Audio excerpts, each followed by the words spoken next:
loosely based industrial layout. Idea came from originally the Little Eton Gang Road, loading against a canal wharf. Very old track, very old, based from the middle of the 1800s, hence the points are rather different to normal when you look at it.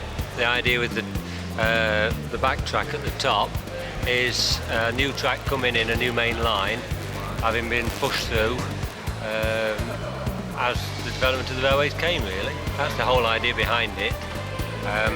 The lime kiln being industry supplying lime to the farmers, hence the canal wharf to load it, to take it away. The little crane being here for loading other timber. The trains are newer than the layout, if you like. They're all industrial locomotives, based mainly from one line or another. All operated somewhere at some time. They've just been put together here, showing really a typical colliery line connecting colliery to wharf, really. Some are scratch built, some are kit built. The canal is real water, the boats are floating, and they're all scratch built boats. If you may have seen it, there's a mill building at the end there which will ultimately have a mill wheel on it. Okay.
It's loosely based on a railway principle of the M25. Right. It's a round circular line around London.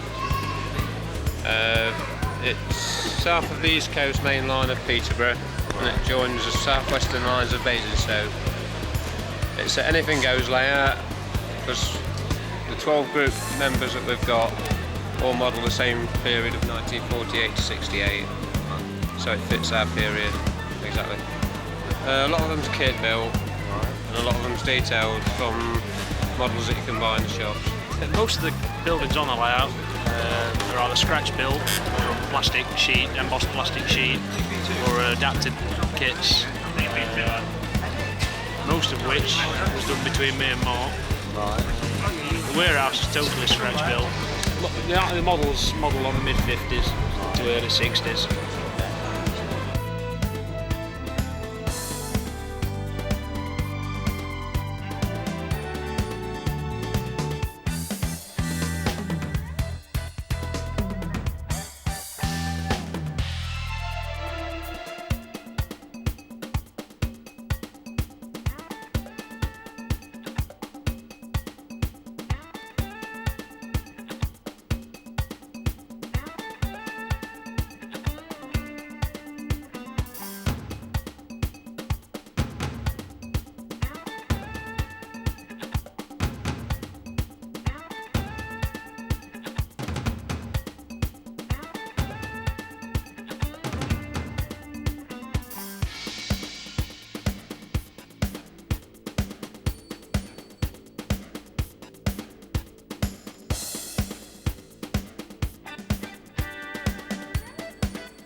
This layout was built in 1980 up in Durham City when it was originally a steam layout.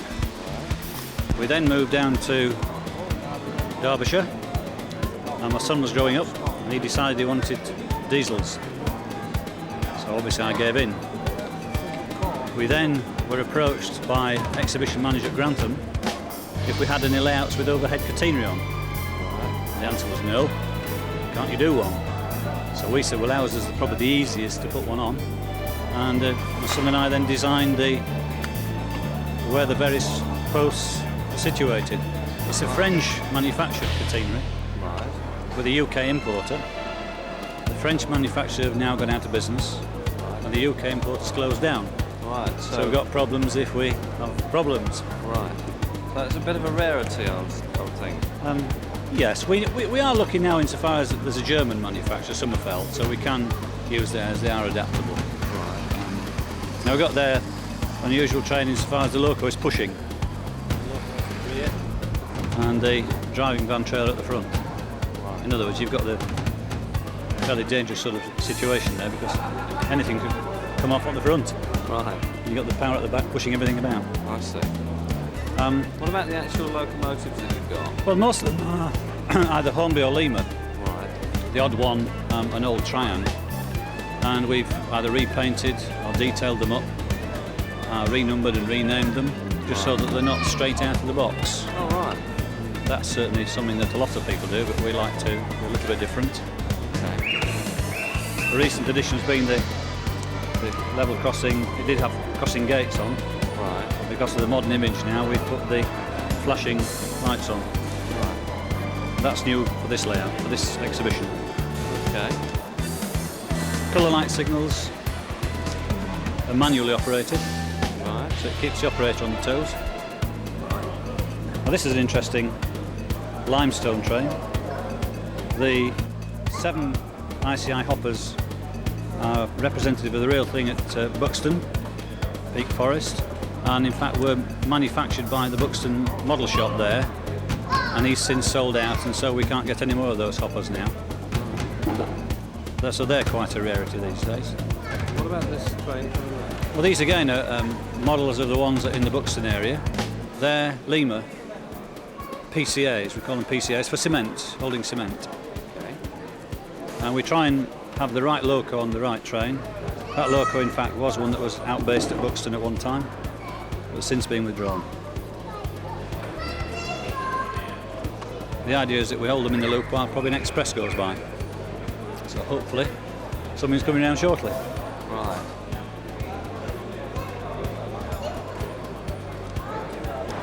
Interesting as far as when the tunnels were in place and we had to put the overhead catenary on, just like British Rail, we'd got to alter the bridges. So the bridges now don't look perhaps quite authentic, look a little bit large. Right.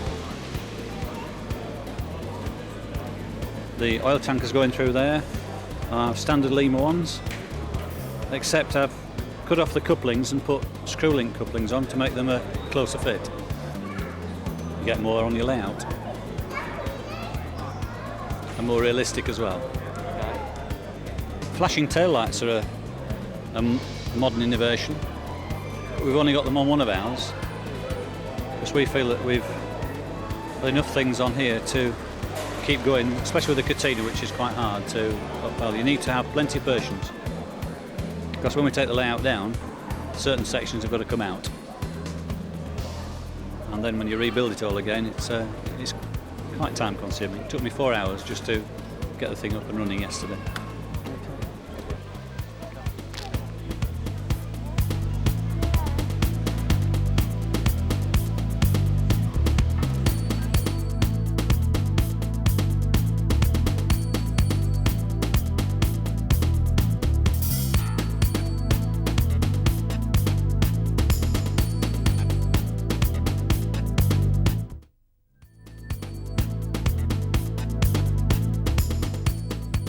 Based on the Midland Railway about the turn of the century, somewhere in Derbyshire. The actual station building is a real station building. It's on the Peak Railway Society's line at Darley-Dale. All the stock on O'Gauge layouts like this are all built from kits, or in some cases scratch built. The actual track plan is based on a station in Derbyshire, although not a Midland one. All the locomotives are basically brass kits. They're all ex-brass sheet. You have to bend up, solder, you know, and then all the detailing parts are stuff called white metal. Chimneys, domes, they're then glued on. A lot of the wagon kits are plastic kits with obviously metal wheels. Some of the things are completely scratch built, like the gun truck. The gun barrel itself, in the case of that, is a big piece of steel. To give it some weight so the wagon runs. It actually runs all the way to the point where no problem at all.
Based on the London area, North London area, it's fictitious of course. Some of the stations are as real life stations, like Ealing Parkway is derived from Ealing Broadway. This is a miniature version of it, of course, with the underground. That depicts the western region, where it comes out, and this would be the Midland region running through on the main line. Then there's a junction further down there, which is called it's the Eastern region junction. It's really got a name for it, which comes up as a single line.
it's actually my son's.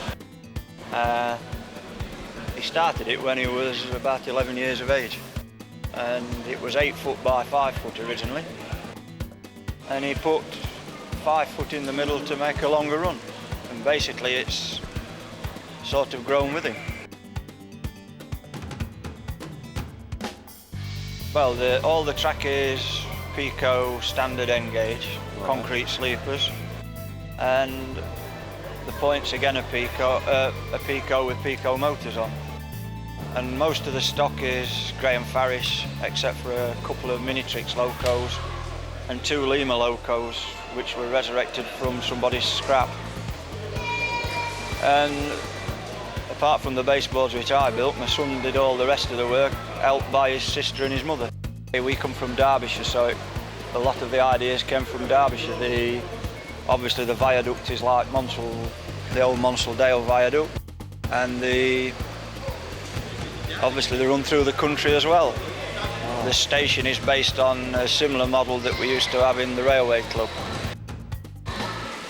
So unfortunately now he's 17 years of age and he's having to work on a Saturday, so we have to bring it out for him.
The layout itself is based on Durham in 1938. It was part of a larger layout in the garage, but I then decided to make it into a portable layout to bring to exhibitions.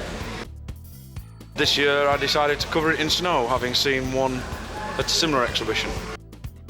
Using sort of plaster and white undercoat paint and the odd can of Christmas snow just to get the effect on the buildings. So the track is Pico track and Pico points. The engines are a mixture of chassis, Minitrix chassis, Farrish chassis, and kits for the bodies, and some are scratch built to achieve the locos. All the locos are what ran at Durham in around about the 1930s under the LNER time.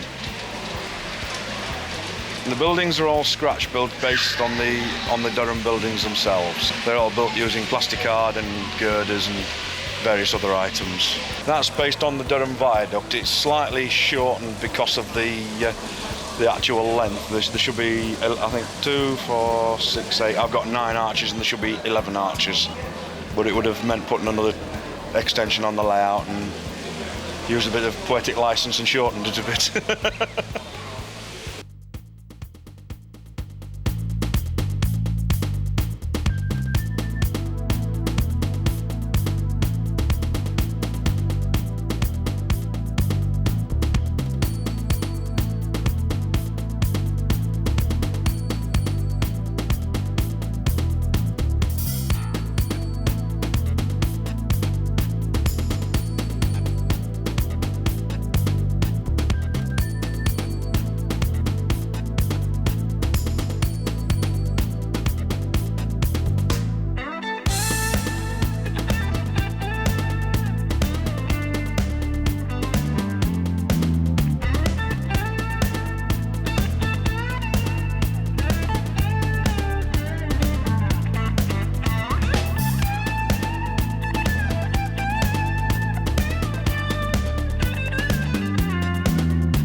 No, it was sponsored by Redland, the Redland building company.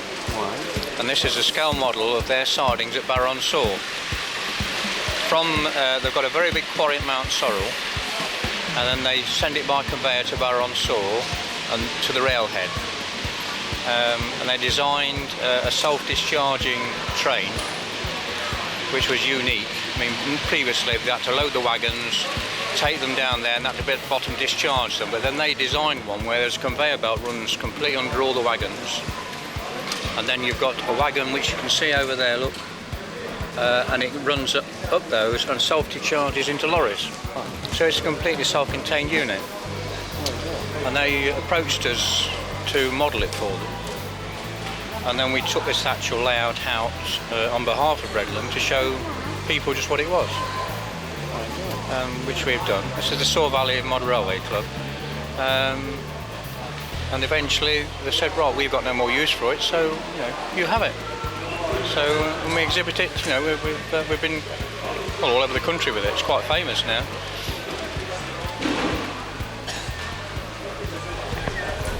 And then everything that goes by here, we can prove is actually run by there.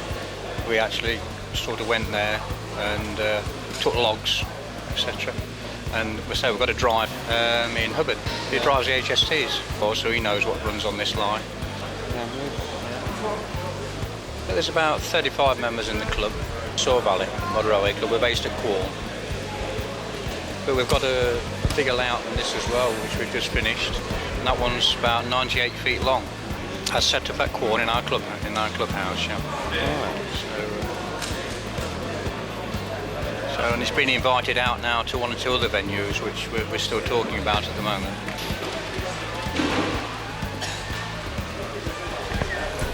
That train that's going through now, that's completely scratch built. All those are, the kits and scratch built tops. You can't buy those proprietary at all.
So all there are is shunting locomotive.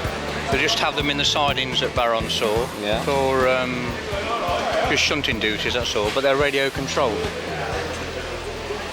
and they're operated from a cab in the centre, and then you've got two running either side, and that's just for shunting their own wagons within the yard.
Constructing 7mm scale locomotives from etched brass kits. It's an easy way of getting good quality model without going to the extent of cutting out everything yourself. I don't pretend to be an engineer. I'm not very good with lathes and milling equipment. These kits come complete with all the bits and pieces, chimneys, domes. You get the opportunity to uprate some of the pieces, but most of the kits are complete, and the quality, if you buy right, is good. So you don't have to worry about having a lot of pieces that you have to throw away at the end of the day.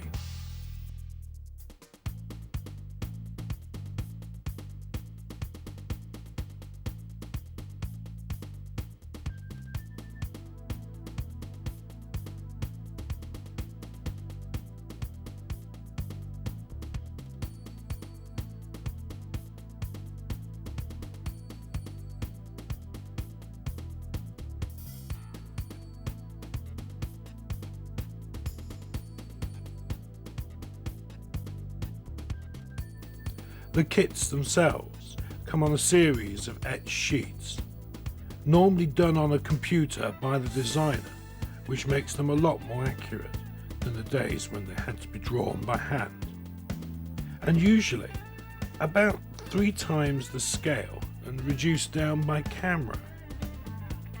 Your job is to cut them out, fold them to shape, and hope that the designer has done his job properly, so that they fit in the first place. There's always some filing and cutting to size to be done, but basically, the worst of it's done for you.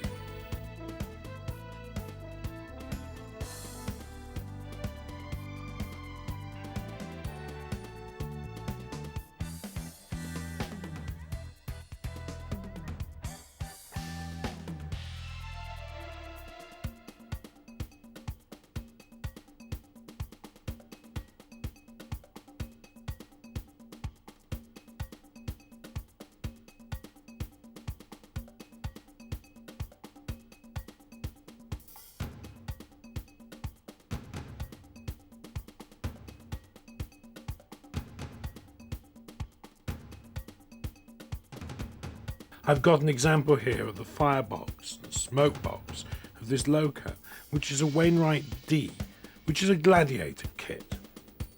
One of the better manufacturers around nowadays. It comes on 4 brass wrappers. The main firebox, which when formed, this will have to be bent out. I've annealed this on the stove at home to make the brass form better, and rolled it on a pair of rolling bars before bringing it here.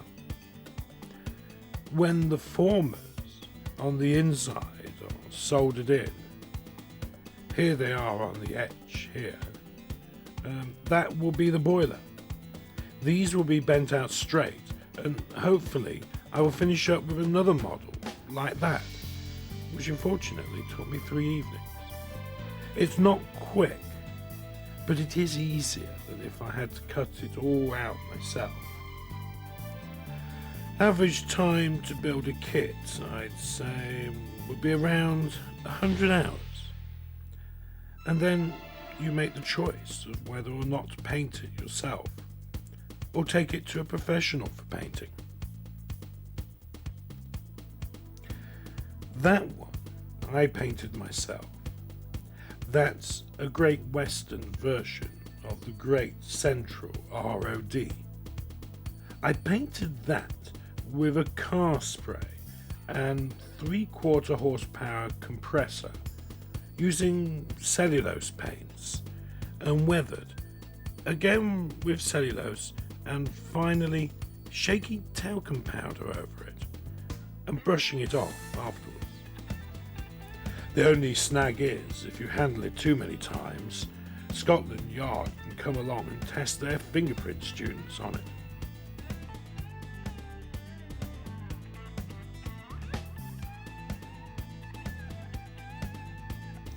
That loco there is an Immingham, built from a Gladiator kit. It was painted by Les Richards, professional painter. And that really is a skill in itself. There's probably 7 or 8 people in the country who make a living from painting models, and he's one of the best. It's an expensive job to get them all painted by other people. So you try to do what you can yourself. You don't have to have expensive painting equipment. You can use aerosols. If you look through the range of aerosols, you often find that British Racing Green will approximate to Great Western Green, and that sort of thing.